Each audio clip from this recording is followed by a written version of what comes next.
Dr. J, and you are watching Module 3 for the course Cross-Cultural Communication. This week, we will be looking at intercultural communication in the digital world. Obviously, this is an important subject. You are watching this on a digital device. We are interacting, doing discussion posts, talking about stuff on digital devices. We're enmeshed in the digital world, and this, of course, has cultural and social consequences. So I have some background with digital inclusion. My PhD dissertation was about digital inclusion. I focused principally on a group of activists in Brazilian favelas or shanty towns. One, Rene Silva here, and we can see his name, Rene, when R begins a word. In Portuguese, it's an H sound, so Rene Silva. He is here running with the Olympic torch in, I believe, 2014. I actually know a few people in this scene. This is Beijinho. He's somebody who I worked with frequently. He's a photographer. He currently works for Routers. And why they were both really important and significant, more or less what happened in 2010 in the preparation for the Olympics. There was a massive invasion of their community. And because it was dominated by drug dealers before the invasion, there weren't any news cameras inside. And so Rene Silva sat at his desktop and went on Twitter, and so this was before smartphones in Brazil at least, went on the Twitter and just gave a whole bunch of updates on the invasion of his community by the police and the removal of the drug traffickers. Overnight, he went from having 40 followers to 40,000. He currently is someone who advises the Brazilian president on favela policy and favela campaigning. Like I said as well, Beijinho here, who's in the far left of the screen, he's someone who was gifted a real nice camera following pacification. There was sort of this rush of digital inclusion programs in their favela, and he got this camera and he just started building on it, and he ended up having a career. And there's a bunch of people who are like very similar to these two guys in the favela. It was this sort of revolutionary period. They ended up challenging the police and critiquing the police, eventually ending the policy that allowed them to occupy their community. And now we see that they are central to the conversation about race and class on the internet. So this is something that's really near and dear to my heart. I know these guys. I run into them every time I go back to Brazil, and I pay attention to their work. And it's all around this idea that they are communicators. They can communicate from the favela to the broader world. Rene goes to New York all the time. He's learning English all the time. He travels and he's spoken at the UN and things like that. So really someone who is a digital translator for favela shantytown issues to the broader world. And this is something we can see all throughout the world. Anytime we see sort of a digital activist, I'd say maybe Greta Thunberg might be a little bit more well known as someone who has a pretty significant digital presence, social media presence, and also has some really good activist inclinations. So just really get into the theoretical positions that are being presented by the article that we're reading in this lesson: intercultural communicative competence in the digital age, critical digital literacy, and inquiry-based pedagogy. Just going to read the abstract here. Discourses surrounding digital technologies have often foregrounded their capacity to connect people. However, in reality, online communication can also result in fragmentation, polarization, and modes of exclusion, contrasting exclusion and digital inclusion. To address these issues, this paper highlights the need for learners to develop a critical digital pedagogy, CDL, that contributes to a greater understanding of how power and ideologies operate online. By proposing a two-pronged teaching strategy that integrates inquiry-based learning and digital activism, this paper seeks to demonstrate how the field of language and intercultural communication can help imagine a more equitable and inclusive online world through focused teaching strategies. So we have these people who see critical digital literacy, thinking about Rene Silva understanding the power of Twitter in 2010 and using that to translate the issues that are found in his community. That's one example of critical digital literacy. And then we also have this idea of pedagogy. Pedagogy is more or less the philosophical examination of learning. The pedagogue is a Roman term that refers to the slave who followed the elite person with their books. Often the slave was an elite person before their society was conquered by the Romans. And so there's sort of this power dynamic already built into pedagogy, inherently within the learning process. The work that we read talks about the network society. Manuel Castells is probably the most well-known philosopher of the network society. According to the authors, he already predicted that technology can lead to one of the most damaging forms of exclusion in our economy and in our culture. We can see here what the network society means. We have kinship-based clans and tribes. This is like the most basic fundamental building block. You can think about hunter-gatherer communities that are more or less just extended families. They don't really have institutions. They have something that is called achieved status, so they have to earn their status in their lifetime. They don't have ascribed status, so there's no race, gender, or class considerations that really determine what people do. Everyone is needed in this small community, and it's pretty much what humanity was for about 200,000 years of its existence. Getting to about 10,000 years ago, we start seeing the formation of states, the advancement of technology that's allowing to create a more dense population. This requires armies and standing militaries. It requires a very hierarchical structure where you have a king or a pharaoh. You can think about some of the earlier states. The pharaoh at the top. The next step down would be like scribes and priests. The step down after that would be like artisans that would be cutting blocks. And then the very bottom rung would be slaves. If we look at kinship and clan-based societies, those aren't really places that we see a lot of slavery or anything like that in the ethnographic record. But in these hierarchical institutions like the state, we start seeing this dramatic, almost godlike figure, and that contrasts completely with the vast majority of the population, which is more or less enslaved to the agricultural system. More recently, in the last 300 or 400 years, we start seeing the emergence of capitalism and the Enlightenment. We start seeing these institutions that exist outside of the state, like banks, trading companies, universities, different types of industries, new class of middle-class individuals that emerge. And this really starts to disrupt the hierarchical nature of the classic state. It's still very hierarchical, and there's still the haves and the have-nots, but there's different types of opportunity to succeed, if you will. And then in the network society, what we're seeing is a priority of information rather than like factories and manufactured goods is more important. You can think Facebook and Twitter. AI is coming out. More or less, we just see these massive data models and algorithms that are able to predict social behavior. And with that, we see the most powerful people in the world are those people who can control information. And everyone is thrust into the society. So you can imagine the exclusion, the hierarchy exists. It has different types of nodes. Now we have these sort of baselines or these foundational points with these social media companies and other information companies. And then we have a broad mass of people who are now sort of being categorized as users, right? And being a user and being a participant in the digital economy has some caveats.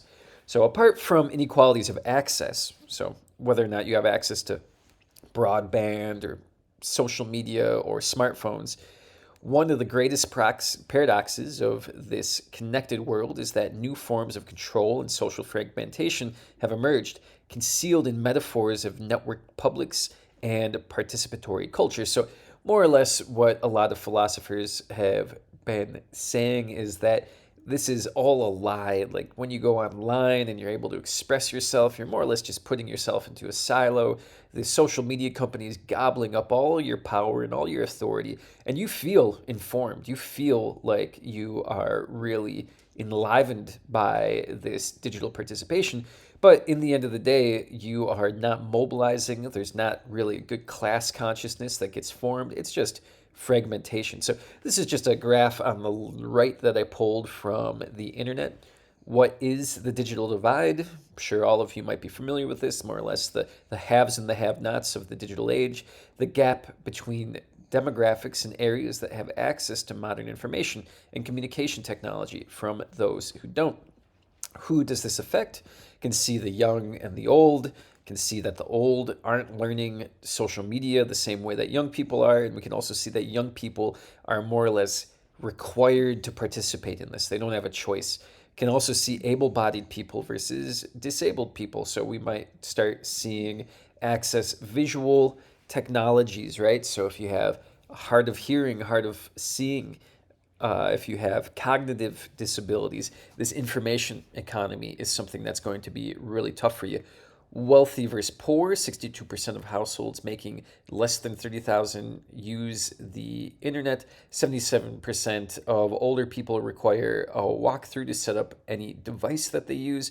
27% of disabled adults have never used the internet. So I'm going to say the whole spectrum of disability that we can think of. And in the US, 75% of urban residents use the internet compared to 69% of rural residents. So we have this really good high quality speed internet in cities, but once you get out to like the middle of Nebraska, just the infrastructure is not getting there.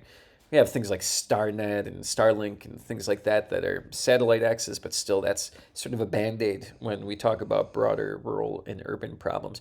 Where is the digital divide located? 31% of the world does not have 3G coverage, and this is, I believe, from 2020, so that's third generation coverage. A lot of people using outdated networks. I just spent a week on a Brazilian village, indigenous village, and they had like the worst internet signal ever. No one's watching videos or anything like that. It's pretty much just like text messages that they were exchanging. 15% of the world has no electricity, so you need electricity to get that internet signal. South Koreans pay as much as half of what Americans pay for the internet. That is 20 or 200 times faster in speed. So we can think about the inequalities, go back here, inequalities when it comes to quality of service and just sort of the exploitative dynamics of the internet economy. Lowest amount of access we can see are in places that would be like the third world, Ethiopia, Uganda, and Pakistan. Highest amount of access would be in the first world. That would be Canada, Australia, and South Korea. So we see a geographic divide. How can we fix this? There's some technologies like Raspberry Pi is a very simple, easy to use, cheap board, circuit board that you can use and program and develop even smartphones and things like that. And it's seen as one of the solutions to get the internet and digital technology more accessible. You can also see that Google Labs and the same companies that are profiting from these inequalities are also ones that are trying to find solutions. So we have like the Project Loon, which is a state-of-the-art balloon technology that brings internet to the masses. So all these digital inequalities and modes of exclusion have become more urgent. We have also seen an increasing concern of teaching and equity, about equity and justice. And so digital inclusion, you go to prisons, you see digital literacy programs. You go to shantytowns, you see digital literacy programs. Part of my PhD dissertation, I spent a year working in a digital literacy program, and they went around shantytowns building computer labs. So digital inclusion indicators, we can see developing skills, we can encourage specific types of productive use, we can motivate also specific types of productive and inclusionary and democratic use, and then we can also encourage access. Offline resources are just as important as online ones, and then we can also see offline outcomes of online opportunities. So thinking about Hene Silva and all the jobs and the notoriety that he had, that's one really good offline outcome of the digital divide being bridged. So this paper begins by discussing, one, how power operates in online intercultural communication in ways that fragment and exclude. 2, how critical digital literacy enables a critical awareness of these exclusionary processes. And 3, how digital activism and inquiry-based learning, IBL, can contribute to CDP, critical digital pedagogy, that enables greater equity and social justice in an increasingly sophisticated and interconnected world. Intercultural communication in this respect involves the negotiation of cultural and linguistic differences made relevant during interaction. So, what can we see and interpret? How can we view these inequalities and how can we address them? And how these differences are negotiated requires critical attention. Online intercultural communication context can be positioned by virtue of race, gender, ethnicity, and social class. So this is just one example of how we can break down average days of use in past week based off of race. So white, black, Asian, American, and Latino in that order on these bar graphs. Desktop or computer use, we can see that white and Asian Americans are using more desktop or laptop computers than Black or Latinos. We can see cell phone use has a similar pattern, and handheld devices, we can see that there is a somewhat inversion, so like smartphones and iPads. But if you think about the type of work that is taking place on smartphones and iPads, it is not the type of work that is going to be encouraging economic productivity and economic inclusion, so it's sort of problematic. And then we can see gaming devices that connect to the internet. We can see that, once again, this inverts those first two, and we see that white and Asian Americans are using less gaming devices, and we can see that Black and Latino people, I will just assume teenagers and kids, are using internet-connected devices more than other demographics. Can break this down and look at any other situation, any other technology. Every single major technology company undoubtedly has some stats on the racial background of their clients. Technology has the capacity to reconfigure, accelerate, and conceal these exclusionary processes, and has emerged as a very specific and urgent factor to be critically addressed. And I think there's a bunch of different ways where we can see the digital divide being hidden.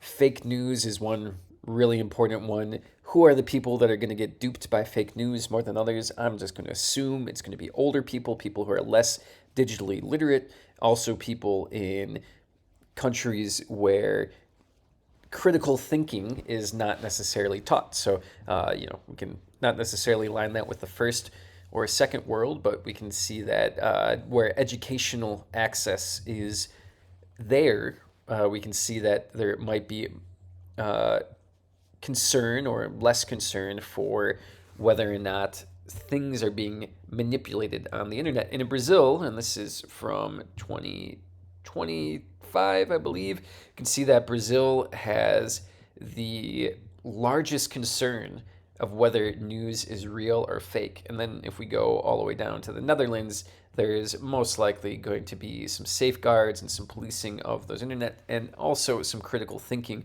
that doesn't allow the circulation of fake news. So interesting to see the U.S. is right up there near Spain and Brazil as well in terms of the influence of fake news and how it might be affecting elections and other really important public debates.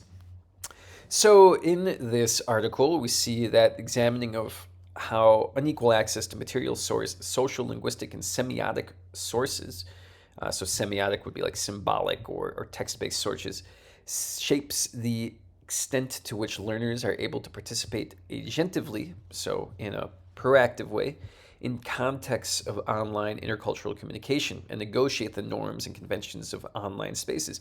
Knowing how to negotiate the online world is a central aspect to intercultural communication. Every single culture has different norms and different beliefs, and it also brings a lot of cultures together and in conflict. 2, analyzing how the designs of digital platforms index specific ideologies and how these designs have the power to structure online intercultural communication. I sort of hate going online. I actually deleted all my social media apps besides WhatsApp, just talk to my friends and family.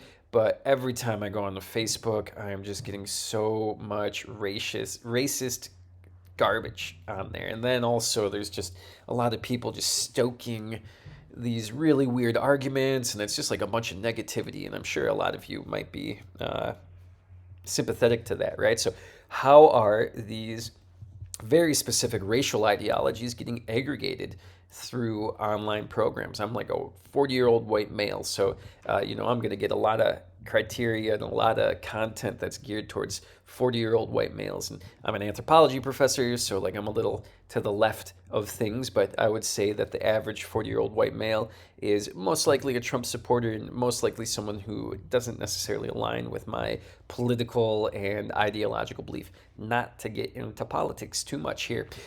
3, recognizing the power of algorithms to structure social networks and the distribution of information in ways that constitute social fragmentation and exclusion. So what happens when we have these silos that get built? And what does that mean when we want to talk about democratic participation and inclusion? Silos are anti-democratic. We want to have like a broad conversation, right? Number 4, dissecting how disinformation is designed and distributed by human and non-human interactants to amplify social tensions and to polarize societies. A big thing in 2016 was the use of Facebook data to manipulate opinions about the election. And there was a lot of research done by principally Republicans, but Democrats as well, into how social media could be leveraged to dissuade people from voting for Hillary Clinton. And there's a whole bunch of inquiries, governmental inquiries about that, and a whole bunch of research about it. Look into it. Pretty interesting.